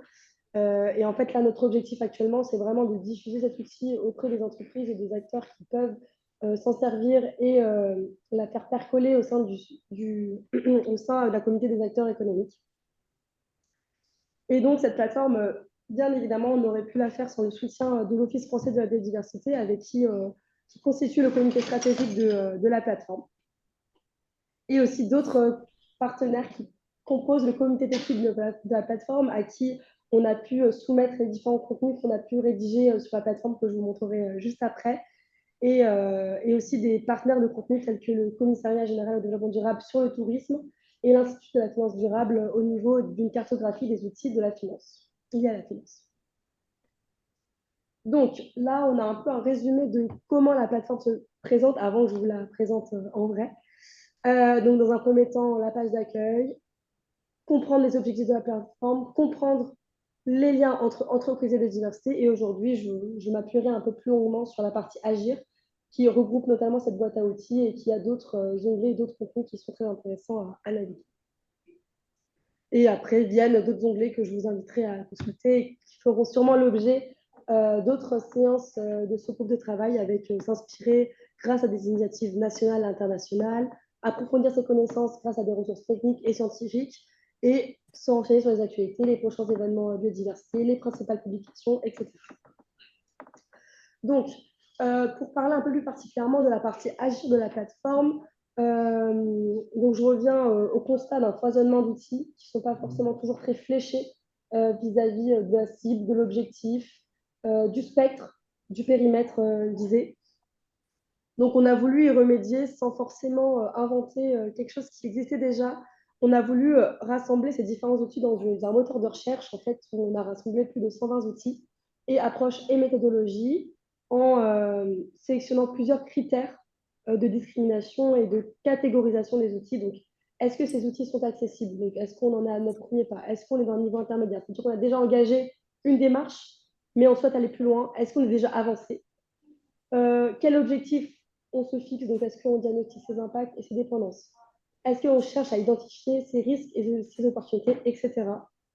Les secteurs. Donc, au niveau des secteurs, ça, c'est un sujet qu'on a adressé pendant plusieurs temps. C'est pourquoi ces secteurs-là, en fait, on s'est beaucoup appuyé sur les secteurs qui avaient été choisis pour l'Euroclore entreprise et biodiversité, et également par rapport à un autodiagnostic qui a été lancé qui va être lancé par le Commissariat général au développement durable. Et nous avons près de 120 outils. Voilà, donc je vais vous laisser accéder à la plateforme avant que je mette en place la démonstration en live. Donc, si soit vous tapez l'adresse URL entreprise avec un s-biodiversité.fr, soit vous pouvez scanner directement le QR code. Je vais me rendre sur la plateforme. Donc, hop, je tape plateforme entreprise et biodiversité. Normalement, elle apparaît en premier. Alors, est-ce que tout le monde voit bien mon écran à distance? Ouais, super, top. Donc, je vais passer assez rapidement sur les 3 premiers onglets de la plateforme. Donc, on a la page d'accueil avec les objectifs de la plateforme, les principales actualités. D'ailleurs, j'espère que vous serez au Forum de diversité et économie le 13 et 14 novembre. Ici, un accès par secteur qui, en fait, renvoie directement vers la boîte à outils selon le secteur sélectionné. C'est-à-dire que si je suis dans le secteur de la finance, je vais cliquer sur le secteur de la finance, m'envoyer dans la boîte à outils avec le critère finance déjà sélectionné et tous les outils qui peuvent être utilisés par le secteur de la finance, par exemple. Donc là, on a typiquement la cartographie effectuée par l'IFD, donc l'Institut de la finance durable. Donc là, c'était l'accès via l'accueil. Ensuite, pourquoi EEB? Donc, explication des objectifs que je viens de vous citer, l'explication de la gouvernance de la plateforme et nos partenaires que je viens de vous expliquer également. Et encore une fois, toujours cette boîte à outils qui fait vraiment figure de cœur de la plateforme et qui sera accessible en fait par tous les onglets. Ensuite, l'onglet comprendre, qui va permettre de comprendre les liens entre activité biodiversité et économie, avec notamment une présentation qu'on a mis en ligne en PDF afin que ce soit un support que vous puissiez justement mobiliser en interne et s'appuyer dessus pour avoir des arguments afin de diffuser ce sujet et convaincre. Donc avec qu'est-ce qu'est la biodiversité, quelles sont les dépendances, les impacts, les risques, enfin, tous les sujets de base pour les personnes qui commencent dans l'exploration de ce sujet. On a également mis en place un onglet avec la description des différents cadres institutionnels, réglementaires et volontaires, afin de s'y retrouver aussi de façon un peu plus claire. Et enfin, pour passer à l'action, donc là, tout le début de la séance, on a parlé de la code 16, de ce qui allait se passer à partir du 21 octobre. Et après, Jean-Pierre a mentionné de façon assez intéressante que reprendre les cibles une à une était intéressant et de les calquer face aux actions que vous, en tant qu'entreprise, vous pouviez mettre en place. Et bien, en fait, là, je pense que cet outil permet vraiment de rentrer dans le cœur de ce sujet-là et de savoir comment vous adresser les sujets en interne. Donc, dans un premier temps, on a voulu essayer de synthétiser, résumer les principales étapes pour mettre en place une action au sein de vos entreprises. Donc, si vous ne connaissez pas ou vous n'avez pas encore pris conscience ou connaissance des principaux temps à mettre en place pour engager votre action, je vous invite vraiment à consulter cette page où, justement, en fonction de quelle action, donc, par exemple, recenser ces actions et ces engagements préexistants, ça, c'est quelque chose qui va être vraiment à faire en interne. Et il n'y a pas forcément d'outils prédéterminés pour vous permettre de le faire. Mais par exemple, évaluer ses impacts et ses dépendances. Donc, je vais cliquer directement dans le menu. Donc, on a un petit texte qui va récapituler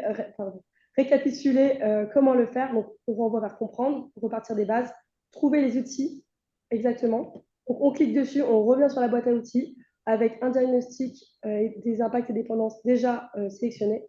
Et là, on voit qu'en fait, on a 70 résultats. Donc, c'est énorme. Est-ce que vous avez besoin de 70 outils pour faire ça? Pas forcément. Et en fait, on va se rendre compte qu'en défilant, on va trouver des outils qui sont plus ou moins spécifiques. Par exemple, Agribest qui va être spécifique au secteur agricole. Moi, je ne suis pas un secteur agricole. Je vais vouloir dire que je veux un outil généraliste, par exemple, donc je vais sélectionner tous les secteurs. Et donc, en sélectionnant tous les secteurs, on aura uniquement des outils qui seront généralistes et pas forcément ciblés. Donc, ça, c'est un exemple de recherche qu'on peut faire. Donc, on remarque aussi qu'on a une première boîte encerclée en rouge qui va être le mode d'emploi de la boîte à outils qui va permettre de définir justement tous les termes qu'on peut retrouver dans le moteur de recherche. Donc, qu'est-ce que ça veut dire être à ce premier pas? Qu'est-ce que ça veut dire le reporting? Que représente le secteur du textile? Donc, ce mode d'emploi va permettre de comprendre le fonctionnement de la boîte à outils. Ensuite, on a le programme Engagé par la nature qui, lui, se veut assez englobant de toutes les démarches sans être un outil technique ou à prendre en main forcément de façon très spécifique, mais qui voilà, est le programme porté par l'OFB ayant pour objectif de 5000 entreprises engagées d'ici à 2030. Les propositions du reclan entreprise et de diversité, qui sont voilà, le socle un peu de la boîte à outils, et ensuite des outils un peu plus spécifiques et qui vont peut-être demander plus d'efforts. Et c'est là où rentre en jeu l'accessibilité. Donc, par exemple, si on est à nos premiers pas, hop, je le sélectionne, on va avoir directement une discrimination, une catégorisation des différents outils qui sont à notre portée. On a essayé de faire en sorte qu'il y ait à chaque fois, pour chaque recherche, pas mal d'outils, mais c'est vrai que des fois, on a tendance à réduire la liste, et c'est pour ça que, par exemple, en enlevant certains critères, on peut augmenter la liste en disant, bon, bah, je suis dans mes premiers pas, je veux faire un diagnostic des impacts et des dépendances, qu'est-ce qui me reste? Donc, là, vous pouvez les défiler. En fait, je vous laisse vraiment naviguer sur la boîte à outils de cette façon-là. Est-ce qu'il y a des questions vis-à-vis de ce moteur de recherche déjà, ou vous avez des propositions de savoir quelle recherche vous voudriez faire déjà sur cette plateforme? En termes de ressources documentaires, est-ce que c'est collaboratif ou déjà tous les documents qui sont renseignés dessus? Alors, en termes d'enrichissement et de mise à jour de la plateforme, nous, justement, en fait, sur la plateforme, quand on va tout en bas, on a un petit contactez-nous, et en fait, on attend à ce que si vous avez des ressources qui vous paraissent intéressantes ou à positionner ou à même voilà, à mettre en ligne, nous, on se charge de recevoir votre demande, de voir si c'est une demande qui paraît assez logique à mettre en place, ou sinon, si c'est quelque chose qui va être plus stratégique vis-à-vis du rayonnement de la plateforme. Nous, c'est les genres de contenu qu'on va soumettre à notre comité technique pour savoir si ça rentre bien dans les clous, dans la direction de la plateforme, dans ses objectifs, etc. Si on ne s'éloigne pas de la direction qu'on a voulu donner à cette plateforme. Voilà. Et peut-être tu peux signaler, Nawal, que dans le formulaire de contact, on va là aussi vous guider et vous proposer, est-ce que c'est un outil que vous souhaitez faire référencer? Est-ce que c'est un rapport? Est-ce que c'est une publication scientifique? Est-ce que c'est une question? Voilà. Et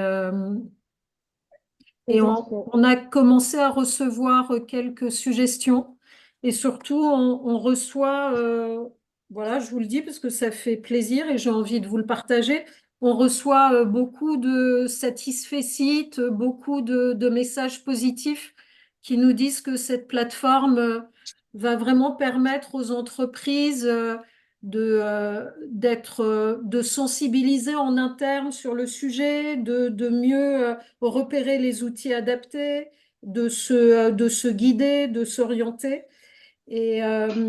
Et encore une fois, je profite de ces satisfaits pour remercier l'apport du comité technique. Vous êtes plusieurs à être là aujourd'hui.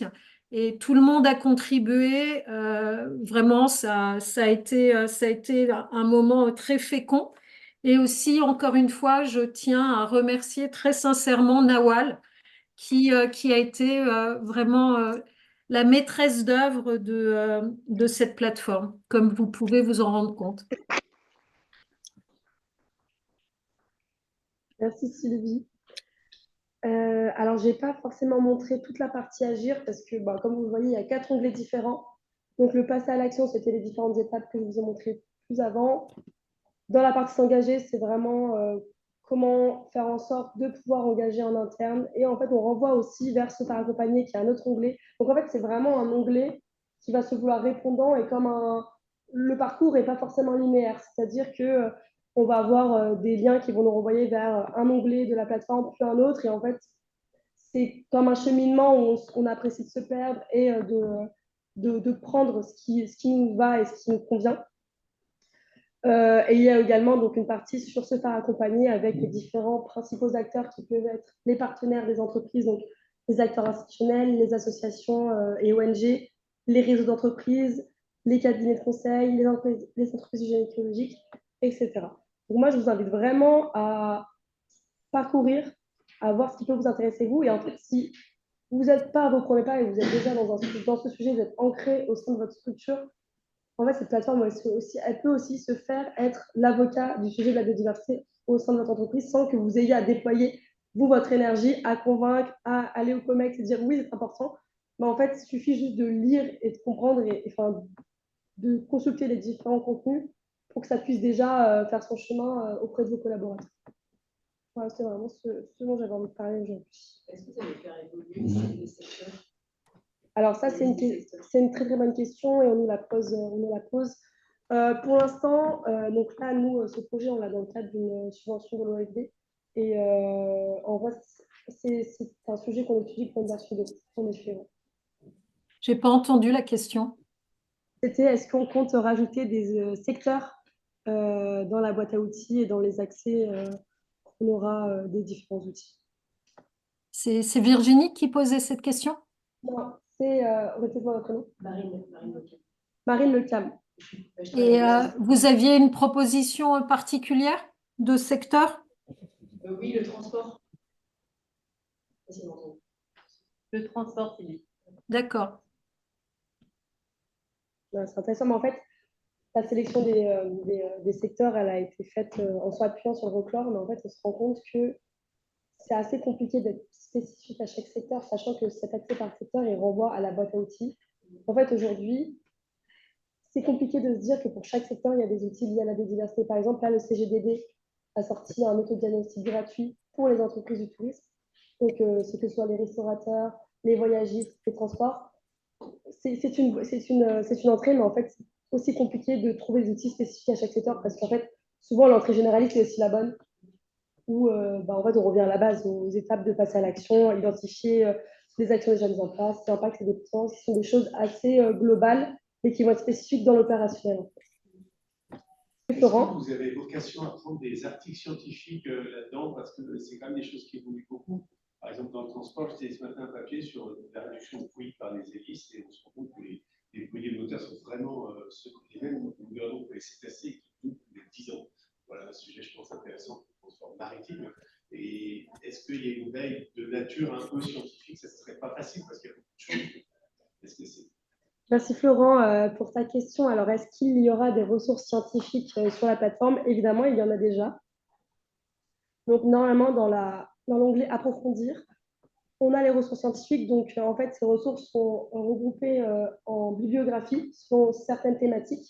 Donc là, c'est par exemple un article qu'on pourrait totalement mettre en avant sur la gestion des espèces et de la nuisance aux espèces. Enfin, ça, il y a même, je pense, une boîte qui est liée à ça. Par exemple, si on va dans les services écosystémiques, on a plusieurs ressources scientifiques. C'est jamais très exhaustif et je pense qu'il n'y aura jamais tout. Mais en tout cas, on a essayé de regrouper les principaux documents qui pouvaient faire foi et permettre une première approche de ce sujet-là. Et on a des scientifiques dans le comité technique qui valident la pertinence de ces ressources scientifiques, à savoir Luc Abadi, Didier Babin. Et le MNHN aussi. Ah oui, pardon. Merci.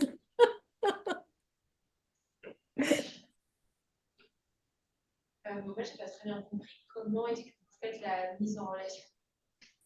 Alors, une question sur la mise en relation des différents acteurs. Et bah, justement, en fait, je pense que cette mise en relation, par exemple, elle peut passer pardon, par l'explication que les entreprises, face à ce sujet qui est celui de la biodiversité, qui est plus grand que le climat, je le dis, oui, non, je rigole, qui mérite d'être autant adressé que le climat, elles ne sont pas seules et qu'il y a des partenaires qui peuvent être mis en place. Et par exemple, un exemple tout bête, c'est une question qu'on nous pose très souvent, c'est comment s'y retrouvent les PME dans tout ça. Parce que souvent, les PME sont assez isolées sur ce genre de sujet, car ce sont des postes qui sont en fait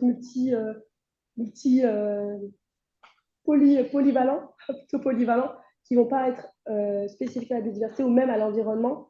Et bah, par exemple, dans les acteurs institutionnels et les territoires, on apprend qu'il y aura un dialogue d'action qui va être sorti par l'OFB en partenariat avec la BPI qui va permettre aux PME d'être à moitié financées par des fonds publics pour avoir 10 jours de suivi sur diagnostic des impacts et des dépendances, des risques et des opportunités et mise en place d'un plan d'action.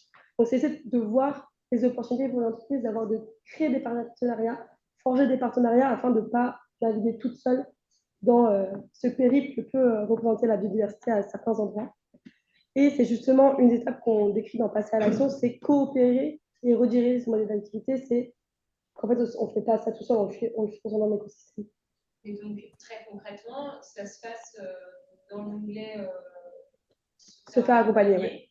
Et là-dessus, vous faites un screening de l'ensemble des typologies d'acteurs qui sont indiqués. Vous regardez qui sont les acteurs. Ensuite, je sais pas, vous faites passer des entretiens et vous considérez que tel acteur, on le rentre dans la plateforme parce que c'est un partenaire de confiance. Alors, nous, de ce côté-là, on a donc ces acteurs, ces typologies d'acteurs, on les avait validés par l'OFB, qui constitue notre comité stratégique, et le comité technique.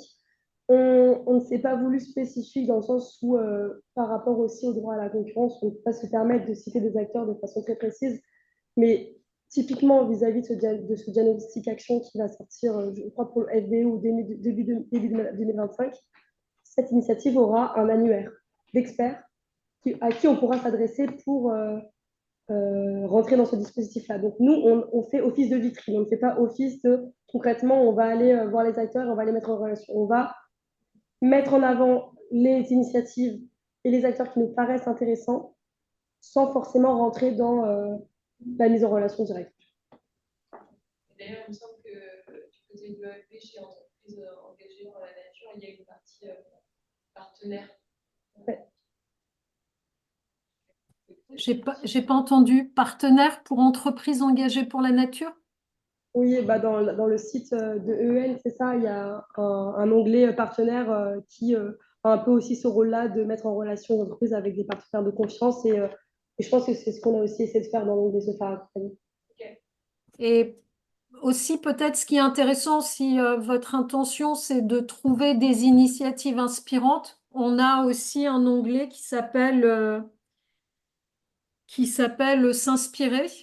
Et vous allez pouvoir aller chercher à l'échelle internationale et à l'échelle française des initiatives inspirantes. Et là, vous trouverez des retours d'expérience. Est-ce qu'il n'y a que des documents en français? Vous avez une politique linguistique ou vous avez aussi?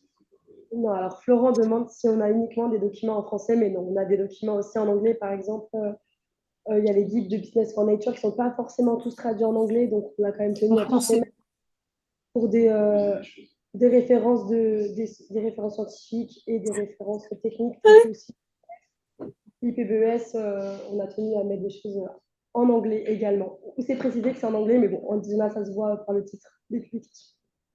Chaque fois que la ressource existe dans les deux langues, on met le français. Et ce qui est assez extraordinaire, c'est que, c'est que le mérite des moteurs de recherche, c'est de proposer une traduction des textes qui sont directement sur les URL. Et donc, on a la chance de constater que nos collègues japonais du GPBB ou nos collègues brésiliens peuvent utiliser notre plateforme parce qu'il y a une sorte de plugin sur certains moteurs de recherche qui traduit automatiquement. Donc, tant qu'on n'est pas dans un PDF, on peut se laisser guider. Et ça, c'est quand même très appréciable de savoir que ça va pouvoir essaimer et donner des idées à d'autres partenaires internationaux. Et c'est justement de ça dont on va parler lors du webinaire le 21 octobre à 13 h. Nawal vous a mis le lien dans le chat. Mais moi, j'ai envie de vous dire une chose, prenez le temps de vous balader sur cette plateforme. Ne faites pas que zapper. Euh, Mettez-vous en tête d'y consacrer du temps parce que c'est très écrit, vous verrez, parce que ça demande du temps que de comprendre la biodiversité et de savoir ce qui va faire bouger votre organisation. Et ensuite, on est à votre disposition pour discuter de la manière dont s'est passé votre voyage au sein de cette gare centrale. Ça va faire partie des temps forts du prochain forum biodiversité et économie. Notre idée, c'est vraiment d'avoir créé un lien pour que toutes les ressources soient réunies au même endroit. Voilà. On espère que ce sera utile et si, évidemment, si vous voyez passer des papiers en français ou en anglais ou de la documentation que vous verriez bien, qui pourrait servir à d'autres et qu'on pourrait ajouter à cette plateforme, surtout n'hésitez pas. Je peux juste prendre la parole, Sylvie et Marion, ouais, bien sûr, je reconnais ta voix, ouais. Vas-y. Donc, juste pour dire que grâce à vous et à Nawel, je viens de parcourir un peu plus la plateforme, que c'est un outil incroyable. Je viens même de tester en fait les mots-clés qui fonctionnent aussi tout à fait. Tu vois, j'ai cherché COP16 pour voir si voilà, vous en aviez bien parlé. Donc, je trouve que c'est un travail formidable qui, j'espère, va inspirer beaucoup d'entreprises. Et en tout cas, quelque stade où l'on soit, je pense que cet outil va vraiment être un outil bénéfique pour nous faire progresser par rapport aux besoins que tout le monde ressent de s'associer à cette action en faveur de la biodiversité et du climat. Voilà, mais merci beaucoup pour ce travail. Merci Marion, ça me touche venant de toi qui es une experte biodiversité, une écologue du groupe Séché. Et tu te rappelles que quand on faisait des présentations toutes les deux à des personnes qui connaissaient pas grand-chose à la biodiversité, si on avait eu cette plateforme, ça nous aurait permis d'aller plus vite pour que chacun ait une meilleure conscience de ses impacts, de ses dépendances et surtout passer à l'action. Oui, ben c'est vrai que là, c'est un énorme travail qui a été construit, qui continue, on va dire qu'il va continuer parce qu'il va falloir alimenter cette plateforme, l'actualiser. Et donc, on compte énormément sur cet outil pour progresser, en fait, nous faire progresser. Merci pour ce retour d'expérience en direct, tout comme celui de Géraldine qui nous dit navigation très facile et qui a déjà noté une idée. C'est chouette. C'est chouette. Elle est pour vous, cette plateforme. Nous, on l'a faite grâce à une subvention de l'OFB qui nous a fait confiance. Bon, on a dû quand même leur expliquer qu'on voulait travailler pour les autres hein, et que ce n'était pas pour le bénéfice doré, mais c'était vraiment pour faciliter la tâche et aussi tordre un peu le cou à cette idée qui est qu'il y a trop d'initiatives, on est perdu, on ne sait pas par où commencer. Au début, avec Nawal, on aimait bien utiliser la métaphore de la gare centrale, c'est-à-dire qu'on va dans une gare, on regarde les panneaux d'affichage, on choisit un voyage. On va pas tous faire le même voyage, mais en tous les cas, on est dans la gare et on prend un train. On veut plus laisser les trains partir sans nous. Voilà. Et de toute façon, elle va évoluer cette plateforme. Mais déjà, je pense que vous avez matière pour pour, euh, pour vous sensibiliser, pour trouver des astuces. Et en tous les cas, on est ouvert. Et ça, on a pu le faire grâce au soutien financier de l'OFB et encore une fois, grâce aux apports du comité technique composé de ces 24 organisations et de personnes qui ont toutes donné de leur temps pour que cette plateforme soit ce qu'elle est et elle est la vôtre maintenant. Oui. Pour reprendre la métaphore de Sylvie à propos de la gare centrale, est-ce qu'on peut imaginer dans un proche avenir, qui est des outils d'IA pour simplifier le parcours, à la mesure où la plateforme est extrêmement riche. C'est top. Hein. Peut-être pour des gens qui sont moins aguerris sur ces sujets de biodiversité, leur faciliter l'accès à travers d'un bot, par exemple, qui permettrait de poser quelques mots-clés, accéder au bon contenu. Pour ceux à distance, une proposition de Philippe sur un accès à la plateforme grâce à une IA pour faciliter le parcours, car la plateforme est riche. C'est une bonne idée, merci, on la note. Non, non, enfin, moi, on fait plus que la noter. Philippe, on compte sur toi pour développer cette application. Ah non, non, moi, je ne fais pas que noter. Je veux dire, Philippe, t'es bienvenu pour faire un plugin sur une gamification de cette plateforme. Ça pourrait être la V2 de la subvention de l'OFB. Toutes les bonnes volontés sont bienvenues. Jean-Pierre, moi j'ai une toute petite question. L'ensemble des gens présents ou connectés, on va peut-être plus facile de lever la main quand on est présent que quand on est connecté. Depuis notre première réunion, quasiment au mois de juin, depuis 5 mois à peu près. Premièrement, est-ce que ça vous a donné envie de proposer une démarche biodiversité à votre direction générale, de la rédiger, de proposer un état des lieux, disons des engagements? Et est-ce que vous êtes servi jusqu'ici de la plateforme de manière opérationnelle, simplement au-delà de ce simple screening de ce qu'il y a dedans? Est-ce que vous a servi véritablement de manière opérationnelle? Deux questions. Premièrement, est-ce que ça vous a donné envie d'aller voir votre DG et de dire bon, allez, faisons quelque chose? Peut-être que vous en aviez déjà commande, je ne sais pas. Et deuxièmement, est-ce que vous êtes aidé de la plateforme? On n'est pas encore servi. D'accord. Non, mais d'accord. Et je reviens à la première question dans ces cas-là, vis-à-vis de la démarche. Vous aviez commande? Est-ce que votre patron vous a dit tu fais une politique biodiversité? Oui, c'est ça. Et est-ce que vous avez maintenant, si vous étiez convaincu, est-ce que vous avez plus d'éléments si on vous a pas ces commandes pour faire en sorte qu'on vous la passe? Je pose les jalons. Ouais. Mais ça sera progressivement. Je suis dans une configuration qui est frontière, un fondateur, une galaxie avec 3 métiers différents, ça ne va pas se faire après-demain.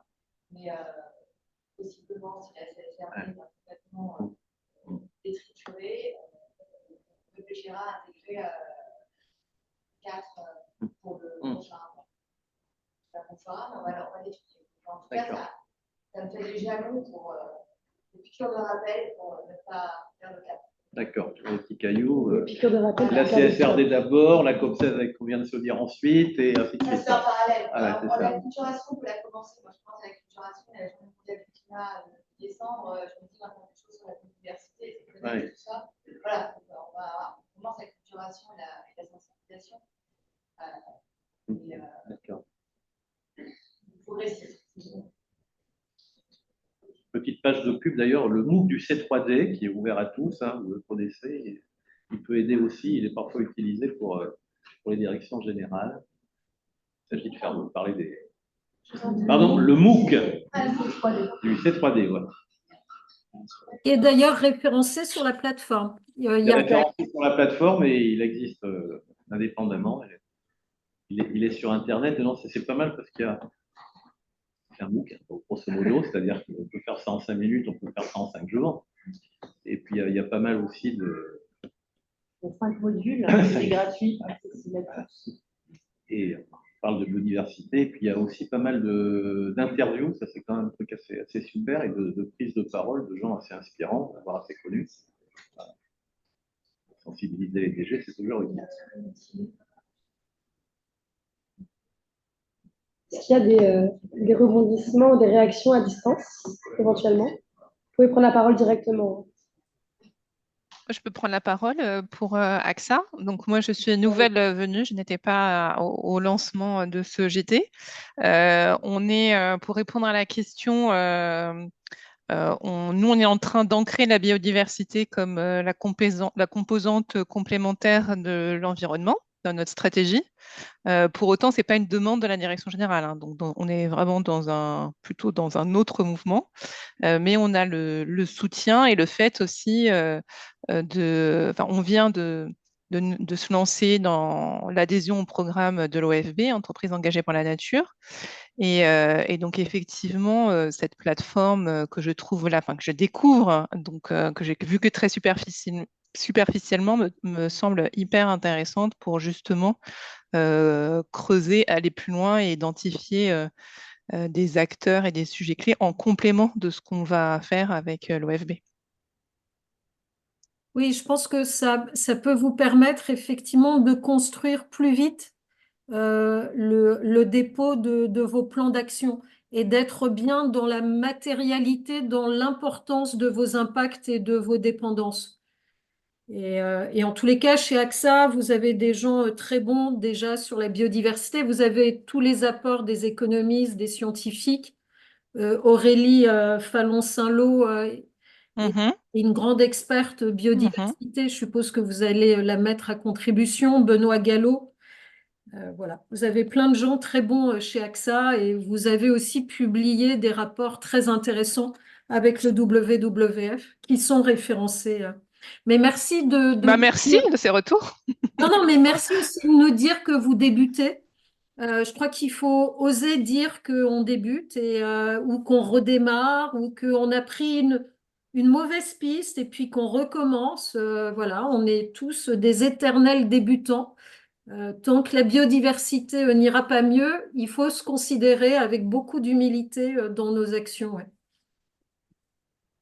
Et je vous encourage encore une fois à vous inscrire au prochain FBE de l'OFB parce qu'il va y avoir beaucoup de partages, beaucoup de réseaux, beaucoup d'ateliers participatifs. C'est le 13 et 14 novembre. C'est gratuit. Le séminaire, c'est les 2 journées. Biodiversité. Forum, ok. Forum, ouais. Oui, tout à fait. Voilà, je vous remets dans le chat. Virginie, notre maîtresse du temps, tu es prête à conclure? Il y avait une question ou une remarque de la part de Florent. Un commentaire, j'interviendrai à ce forum de l'OFB 13 et 14 novembre sur les comptabilités socio-environnementales et les mesures d'impact. Je ferai mention bien sûr de cette plateforme parce que les entreprises cherchent, c'est une jungle la biodiversité. Voilà. Et donc elles cherchent à s'y repérer. Et moi, je pense qu'il y a un très bel outil là, de navigation et de dégrossissement, j'ai envie de dire, de fléchage. Voilà. J'interviendrai le 13 au matin avec Alexandre Clément Fégé. Et Florent, tu auras la bonne surprise de découvrir d'ici là qu'on aura fait une boîte spéciale comptabilité. On s'est dit ça tout à l'heure avec Nawal, on s'est fait une mise au point des choses qu'on va faire très vite. Donc on va peaufiner ça tous les deux puisqu'on se voit cette semaine. Alors, il y a une question de la part d'Élodie en ligne.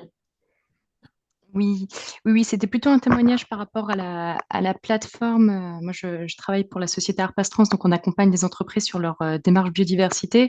Et je trouve que la plateforme est vraiment très riche dans le sens où ça regroupe énormément d'initiatives que moi-même je découvre, des outils que je ne connaissais pas forcément, qui sont sur des secteurs d'activité que je n'adresse pas directement. Et je pense que c'est vraiment une très bonne base à la fois en termes de compréhension des enjeux, comme tu le disais tout à l'heure, Sylvie, sur les basiques, on va dire, de la biodiversité des entreprises, mais également, je pense que ça peut permettre à beaucoup d'entreprises d'avoir une auto-évaluation, une première phase de compréhension et d'analyse de la thématique biodiversité, et que je pense que chacun peut s'en saisir pour des premières étapes et aller plus loin sur une stratégie biodiversité. Donc, merci beaucoup. Merci à toi, Élodie. Ton témoignage me touche d'autant plus que tu es également une experte que je respecte beaucoup sur la biodiversité depuis longtemps. Merci. Bon, vous voyez, ce sera le moment des fleurs non traitées, des fleurs non arrachées. Voilà. Alors, s'il n'y a pas d'autres questions, on va clôturer dans les temps. Il nous reste 3 minutes. On vous a mis prochain Save the Date. On vous propose un prochain GT le 14 janvier sur le même créneau horaire. le lieu sera dans Paris, ce sera en format hybride aussi, hein, comme vous l'avez dit, les GT sont toujours en format hybride. Et entre-temps, on organisera un deep dive, ce qu'on appelle les deep dive, les fameux focus sur un sujet en particulier. Et là, encore une fois, on a envie que ça serve le plus possible. Donc, l'idée, c'est quand même d'interroger, de savoir, de recevoir des commentaires de votre part pour qu'on sache ce qui pourrait être le plus utile. Donc, n'hésitez pas à nous partager de la matière, si c'est de la comptabilité de triple capital, si c'est le LTRS E4, sur lequel on fera 1 heure de focus avec un expert. Voilà, on est vraiment preneuse de vos attentes, de vos besoins. On sait qu'on ne pourra pas satisfaire en 1 heure les besoins de tout le monde, mais si on peut se réunir au moins et se mettre d'accord sur un sujet en particulier qui permettra d'aider le plus grand nombre à un moment. Le FBE va servir de deep dive. Pardon? Le FBE va servir de deep dive fragmenté, ça va être bien aussi. Oui. Aussi. Et spontanément, vous avez l'idée de deep dive Ouais, moi, j'interviens aussi à la conférence du 14 novembre sur le sujet des crédits de biodiversité, le futur éventuel ou non, les écueils dans lesquels il ne faut pas tomber. Donc, c'est un sujet sur lequel on peut donner un point de vue. Donc, je pense qu'on va organiser un sondage. On va mettre plusieurs sujets. On va vous envoyer un petit sondage et puis en fonction des scores, on organisera la thématique qui aura le plus de succès. Sur ce sujet des crédits biodiversité, il y a une grosse polémique, il y a un débat qui est là-dedans. Moi, je pense que ça serait intéressant de laisser de l'expression, de laisser les débats s'exprimer, effectivement. Les positionnements, ça serait vraiment intéressant de voir comment les groupes d'écoute se positionnent. Ça se traite pas en 1 heure, Florent, je pense. Et la CDC vient de publier une très bonne publi sur les crédits biodiv aussi. Ouais, puis il y a PDR, je pense qu'on y verra plus clair, après la COP 16, ou alors on verra plus rien. Non, je plaisante. On y verra plus clair après la COP 16. Bon. En tout cas, merci à tous ceux qui étaient en ligne aussi, et à très bientôt. À très bientôt, merci.